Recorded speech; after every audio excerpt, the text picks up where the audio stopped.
Kenji और जादुई बतखें। जापानी लोक कथा। केंजी और जादुई बतखें।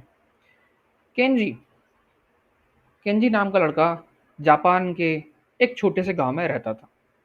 बहुत समय पहले की बात है। केंजी नाम का एक छोटा सा लड़का जापान के एक छोटे से गांव में रहता था। वो जब हर सुबह उठता हर सुबह उठता तो वो सबसे पहले उड़ती बतखों की एक पेंटिंग देखता था। वो जब भी उठता हर दिन, वो सबसे पहले उड़ते हुए डक्स की एक पेंटिंग को देखा करता था। उसे वो सारे बर्ड्स या सारे डक्स बिल्कुल असली लगते थे। उसे लगता था कि भई ये असली हैं और ये उड़ रहे हैं, और उसे अच्छा लगता था उनको गिनना, काउंट करना। 1, 2, 3, 4, 5, 1, 2, 3 ऐसे करके। हर साल जब जंगली डक्स जापान में उनके घर से ऊपर उड़ा करते थे, तो केंजी हँसता था और अपनी पेंटिंग के जो डक्स थे, उनको चिढ़ाता था। भाई देखो बतखों या डक्स, तुम बस मेरे कमरे की दीवार पर आधी उड़ान भरती हो। क्या तुम कभी इन जंगली डक्स के साथ ऊंची उड़ान भरना पसंद नहीं करोगी? कभी आजाद नहीं होना चाहोगी? एक साल इतनी बारिश हुई कि उनके पास की नदी का पानी उफन कर घरों के अंदर घुस गया। पानी ने बेचारे केंजी की किताबों को गीला कर दिया और उसके सारे पन्ने आपस में चिपक गए। उसके कुछ खिलौने भी पानी में तैरने लगे। सारा घर जो है पानी में डूब गया था। लेकिन बड़े लक की बात है कि 5 डक्स वाली पेंटिंग को कुछ भी नहीं पहुंचा। कुछ नुकसान नहीं हुआ क्योंकि वो दीवार पर लटकी हुई थी और ज़मीन पर रखे सारे सामान खराब हो गए या पानी के साथ बह गए। कुछ दिन बाद नदी का पानी उतर गया और वहाँ पे कीचड़ हो गया, और केंजी जो है पास के बाँस का जो एक गार्डन था उसमें खेलने के लिए गया। उसने एक बूढ़े द आदमी को उसने एक बूढ़े आदमी को अपने दरवाजे की अपनी छड़ी से नॉक करते हुए देखा। वो आदमी नाक पर एक मोटा गोल चश्मा पहने हुआ था। केंजी को वो आदमी बिल्कुल एक उल्लू की तरह लगा, बेवकूफ, एक भूखे उल्लू की तरह। केंजी बांस की गार्डन छुप गया। कुछ देर बाद उस उल्लू आदमी का कहीं पता नहीं चला, वो कहीं चला गया। केंजी अपने घर वापस गया और उसने पिताजी से पूछा, पिताजी वो आदमी कौन था जिसने घर पर गोल गोल लंबे चश्मे बनाकर गेट पे नॉक किया था? बड़ा बेवकूफ लगता था। उसके पापा ने जवाब दिया, वो एक आर्ट कलेक्टर था, यानी कला संग्राहक। उसके पापा ने कहा, ये आदमी पेंटिंग खरीदता है। अब देखो बेटा, बाढ़ से जो है हमारे सारे घर के चावल सड़ गए हैं और हमारे पास खाने के लिए कुछ और नहीं है, तो हमें खाना के दाना खरीदने के लिए उस पेंटिंग को बेचना पड़ेगा। केनजी रोना चाहता था। वो चाहता बहुत रोना, क्योंकि उसे वो पेंटिंग बहुत अच्छी लगती थी और वो जानता था कि उसके पेरेंट्स को भी वो पेंटिंग पसंद थी, क्योंकि उस पेंटिंग को 300 साल पहले एक बड़े ही फेमस पेंटर ने बनाया था। उस पेंटिंग को किसी फेमस पेंटर ने बनाया था, लेकिन जो उनकी घर की स्थिति थी, जो कंडीशंस थी, उसके हिसाब से उनके पास कोई चॉइस नहीं थी, उन्हें पेंटिंग बेचनी पड़ती। और उस पेंटिंग को बेच कर जो पैसा मिलता, उससे ही वो घर के खाने का जुगाड़ करते। तो केंजी इस बात को मान गया। ऐसे करके कुछ दिन निकल गए। जिस दिन आर्ट कलेक्टर पेंटिंग को लेने आने वाला था, उस दिन केंजी ने जंगली डक्स को हाँक हाँक करते हुए सुना।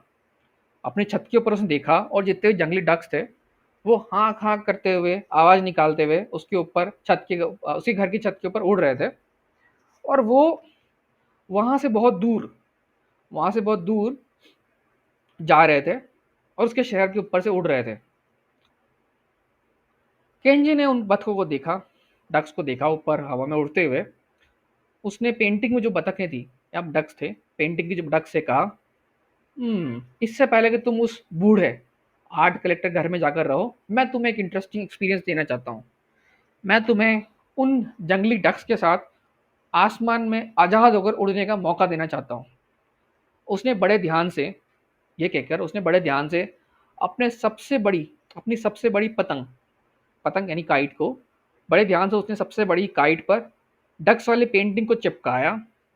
पतंग आसमान में ऊपर और ऊपर उड़ी, पेड़ों और घरों के ऊपर। जंगली बतखों ने उस पतंग को देखकर आ आ कहा। पतंग को हवा ने जोर से खींचा, जैसे कि पेंटिंग में जो डक्स मौजूद है वो भी उन जंगली डक्स के साथ दूर कहीं उड़ना चाहती हो। जब केंजी ने अपनी पतंग नीचे उतारी तो उसे कुछ अलग ही दिखाई दिया। जब उसने पतंग उड़ाई थी, जब उसने पेंटिंग पतंग पर चिपकाई थी, तो उस पेंटिंग में 5 डक्स उड़ रही थी पेंटिंग के अंदर। लेकिन अभी सिर्फ 4 ही बतख यानी 4 ही डक्स उड़ रही थी नीचे की तरफ आने के बाद। उनमें से एक बड़ी बतख जिसका नाम केंजी ने यूकी रखा था वो गायब थी। केंजी को लगा कि जैसे यूकी उन बतखों के साथ, उन डक्स के साथ, केंजी को लगा जैसे वो यूकी जो 5वीं डक्स थी वो उन जंगली डक्स के साथ उड़ गई हो। जैसे ही आर्ट कलेक्टर आया और उसे ये बात बताई गई, उसने इस बात को मानने से इनकार कर दिया। अरे, वो गुस्से में चिल्लाया, 4 डक्स वाली पेंटिंग, हर कोई जानता है कि इसमें 5 डक्स होनी चाहिए। किसी ने पेंटिंग में से बड़ी डक्स को मिटा दिया है, बड़ी डक को मिटा दिया है, यूकी नाम की डक को, और इससे अब जो है पेंटिंग बर्बाद हो गई है। फिर उसने अपनी छड़ी को जमीन पर पटका गुस्से से और वहां से चला गया और वहां से चला गया।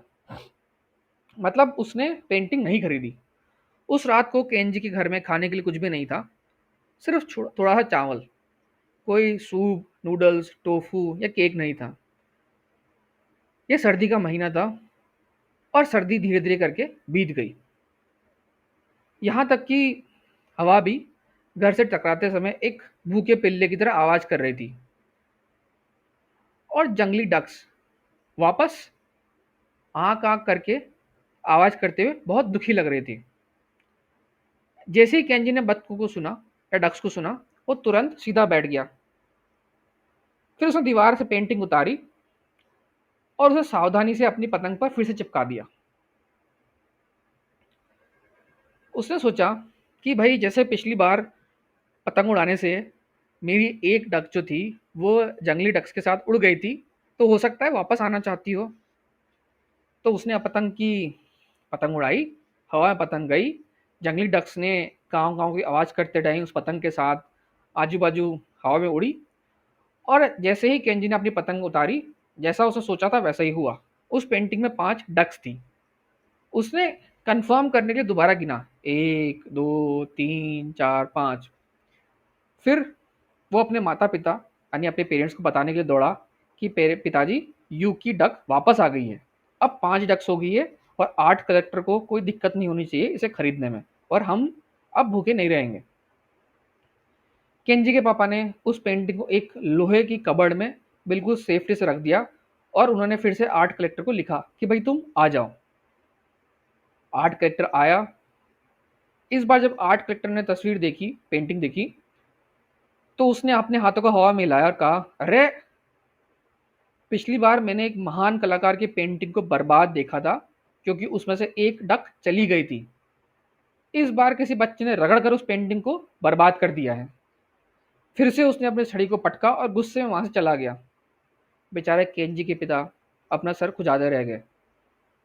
उस पेंटिंग पर अब अजीब से निशान थे, ऐसे निशान जिसे रगड़कर मिटाना मुमकिन नहीं था या इम्पॉसिबल था। केंजी इस बारे में कुछ कह नहीं सकता था, वो भी बहुत दुखी था। उस रात को केंजी सोया नहीं। रात के बीच में, at the middle of the night, Kenji नींद से जागा। उसे कुछ आवाज़ें सुनाई दे रही है। वो अपने पेरेंट्स के पास गया और बोला, मुझे कुछ अजीब अजीब आवाज़ें सुनाई दे रही है, चिप चिप की आवाज़ें। वो लोहे की अलमारी से आ रही है या लोहे की कबर्ड से आ रही है जहां पर आपने पेंटिंग को सेफ्टी से रखा था। केंजी के पापा ने कहा, सब लोग पीछे खड़े रहो। फिर उन्होंने कबर्ड का डोर खोला, गेट खोला। केंजी चिल्लाया, जरा पेंटिंग को देखो, जरा पेंटिंग को देखो। जो 2 निशान जिन्हें पहले रगड़ के साफ करना संभव नहीं था, अब वो गायब हो गए थे। उनके स्थान पर डक के 2 छोटे छोटे बच्चे थे। वह हिल नहीं रहे थे, वो सिर्फ ऐसे ही थे जैसे कि उन्हें किसी पेंटर ने बनाया हो। मुझे पता है, केंजी ने कहा, पेंटिंग में वो 2 निशान यूकी डक के चूजे हैं। ये डक के बच्चे हैं यूकी के। केंजी के पापा ने खुश होकर आर्ट कलेक्टर को एक और लेटर लिखा। इस बार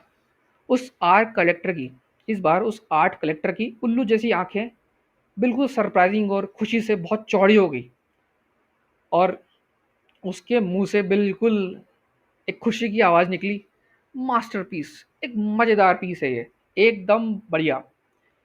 इसमें से एक भी डक गायब नहीं है, और किसी बच्चे ने उसे रगड़ा भी नहीं है। 5 उड़ने वाले बतख और उसके 2 बच्चे। 5 बतख की पेंटिंग के बारे में सब जानते हैं, लेकिन इन 7 बतख की पेंटिंग के बारे में शायद ही किसी ने सुना हो। ये एक बहुत खोज है, और मैं इसे खरीदना चाहता हूँ। उस आदमी ने पेंटिंग खरीदने के लिए अपने पर्स से पैसे निकाले, लेकिन केंजी के पापा ने कहा, आपका बहुत बहुत शुक्रिया आर्ट कलेक्टर जी, लेकिन मेरी पत्नी यानी केंजी की माँ, मैंने और हमारे छोटे बेटे केंजी ने पेंटिंग बेचने नहीं बेचने का फैसला किया है। अब हम इसे अपने ही घर में कहीं लटका देंगे, जहाँ कोई भी इसे नहीं देख पाएगा। हम चाहते हैं कि इस तरह की पेंटिंग देखने का आनंद सभी को मिलना चाहिए। अरे! आर्ट कलेक्टर फिर बड़ी जोर से चिल्लाया। उसने अपनी छड़ी पटकी और वहां से जाने लगा। रुको, केंजी के पापा ने कहा, आप चाहें तो टिकट खरीदने वाले हमारे पहले कस्टमर हो सकते हैं। आपको सिर्फ एक सिक्का देना होगा। यह एक बेहतरीन पेंटिंग है जिसमें 7 डक्स हैं। एक छोटे सिक्के का सभी लोग भुगतान कर पाएंगे, और सभी लोग अपनी हिसाब से इसको देख पाएंगे, ना जहाँ महंगा है ना सस्ता है। मुझे लगता है कि जापान में हर कोई इस पेंटिंग को देखने के लिए आएगा। चीन और अमेरिका से भी लोग आ सकते हैं। जल्दी ही खबर आग की तरह फैल गई।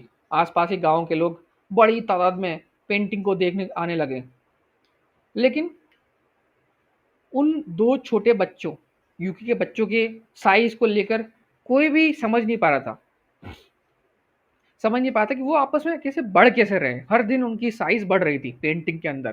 तो केंजी ने समझाया, वो सिर्फ बड़े हो रहे हैं, उम्र के हिसाब से बस इतना ही। लोग अक्सर उससे पूछने लगे, भाई ऐसा कैसे हो सकता है, एक पेंटिंग के अंदर कोई इंसान बड़ा कैसे हो सकता है। केंजी ने सिर्फ इतना कहा, मुझे लगता है कि वो सिर्फ सिर्फ तभी बढ़ते हैं जब कोई इन्हें देख रहा हो। जब कोई नहीं देख रहा हो तो उन्हें कुछ नहीं होता। ऐसा कहकर उसने कहा, और टाइम गुजरता गया। ऐसे करते करते फिर एक चांदनी सर्दी की रात में जंगली डक्स ने फिर से फिर से केंजी के घर के ऊपर से उड़ान भरी। केंजी उनकी दूर से आती आवाज को सुनकर सो गया। उसने सपना देखा कि एक जंगली बतख नीचे उड़कर आई, और वो खुले खिड़की के बाहर बैठकर आवाज करती रही। उससे अंधेरे कमरे में कुछ हलचल हुई, कुछ हुआ, और केंजी की गाल से कुछ छुआ गया। केंजी की गाल में खरोच आ गई।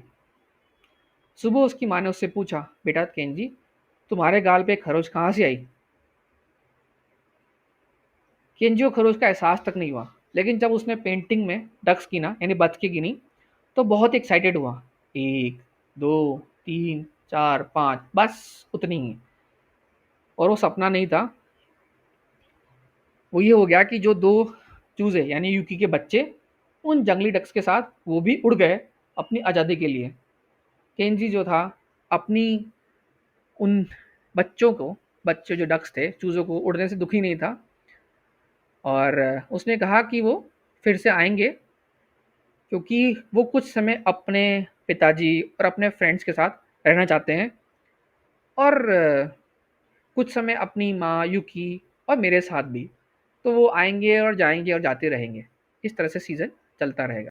उम्मीद है आपको ये कहानी पसंद आई होगी, और आपने इस कहानी से क्या कुछ सीखा है, मुझे कमेंट बॉक्स में बताइए। मैं आपके लिए आगे भी ऐसी कहानियाँ लेके आता रहूँगा। अगर आपको लगता है कि इस कहानी से या इसमें दिए गए ऑब्जेक्टिव से आपके किसी दोस्त को फ़ायदा हो सकता है, या किसी और को कुछ बेनिफिट मिल सकता है, तो दिए गए लिंक को बाकी लोगों में शेयर कीजिए, और बाकी लोगों को भी इससे बेनिफिट दिलाइए। अगली कहानी तक के लिए have a good day, good bye.